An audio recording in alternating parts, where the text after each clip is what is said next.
एक और अहम खबर आपको देंगे। बिलावल भुट्टो ने हुकूमत से मामलात उठाने के लिए कमेटी बना दी है। कमेटी हुकूमत से राबते में रहने समेत मसाइल उजागर करेगी। अपडेट कर रहे हैं आपको इस हवाले से। कमेटी में राजा परवेज अशरफ शामिल हैं, इसके साथ साथ नवीद कमर हैं, शहरी रहमान हैं, मुराद अली शाह हैं, वज़ीर आला बलूचिस्तान मीर सरफराज बुगटी भी इसमें शामिल है, मखदूम महमूद हैं, इसके साथ साथ गवर्नर पंजाब हैं, गवर्नर KP हैं और हैदर गिलानी भी इस कमेटी का हिस्सा है। कमेटी अपनी रिपोर्ट अगले माह CEC इजलास में पेश करेगी। तो ये अहम डेवलपमेंट इस वक्त सामने आ रही है। बिलावल भुट्टो की जानिब से हुकूमत से मामलात उठाने के लिए कमेटी बना दी गई है। कमेटी हुकूमत से राबते में रहने समेत मसाइल भी उजागर करेगी। कमेटी में राजा परवेज अशरफ, नवीद कमर, शहरी रहमान, मुराद अली शाह, वज़ीर आला Balochistan Mir Sarfaraz Bugti, Makhdoom Mahmood, governor Punjab, governor KP और हैदर गिलानी शामिल हैं। आपको ये बता दें कि कमेटी अपनी रिपोर्ट अगले माह CEC इजलास में पेश करेगी।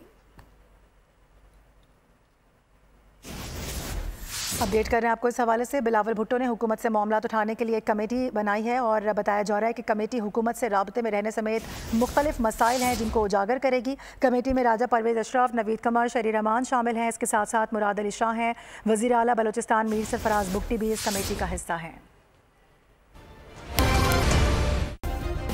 सब्सक्राइब करें और बेल दबाएं ताकि कोई खबर रह न जाए।